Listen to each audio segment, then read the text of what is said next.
Hello, నమస్తే అందరికీ. Welcome to my channel దిల్ సేసు. నేను ఇప్పుడు కన్యాకుమారిలో సన్సెట్ పాయింట్ చూడడానికి వెళ్తున్నాను. అక్కడి సముద్ర తీరంలో సూర్యాస్తమయాన్ని చూడడానికి ఎంతోమంది జనం గుమికూడారు. ఆకాశం అయితే నారింజ, పసుపు, బంగారు రంగుల్లో మెరిసిపోతూ ఒక చిత్రకారుడు వేసిన పెయింట్లా కనిపిస్తోంది. సముద్ర అలలు తీరాన్ని తాకుతూనే సూర్యుడు మెల్లగా సముద్రంలో కలిసిపోతున్నట్టుగా అనిపిస్తుంది. ఇది మాటల్లో చెప్పలేను, అంత అద్భుతమైన దృశ్యం. మనం ఎక్కడన్నా సన్సెట్ చూడొచ్చు, కానీ సముద్రం దగ్గర సన్సెట్ చూడడం అనేది నెక్స్ట్ లెవెల్ అనిపిస్తుంది నాకైతే.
సూర్యుడు అలా మెల్లగా సముద్రంలో కలిసిపోయాడు.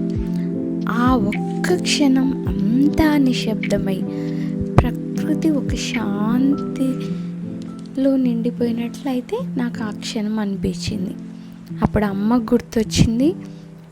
నేను అమ్మని అడిగేదాన్ని ఎప్పుడు, అమ్మ సముద్రంలో సూర్యుడు మునిగిపోయాడా అని. అమ్మ చెప్పేది, లేదురా, రేపు మళ్ళీ లేచి మన కోసం వెలుగై వస్తాడు అని. ఆ మాట ఇప్పుడు గుర్తొచ్చింది. ఇక్కడ గుర్తొచ్చాక నాకు చిన్న ఆశ మొదలైంది. సూర్యాస్తమయం ముగిసినా నా మనసులో కొత్త ఉదయానికి నమ్మకం మొదలైంది.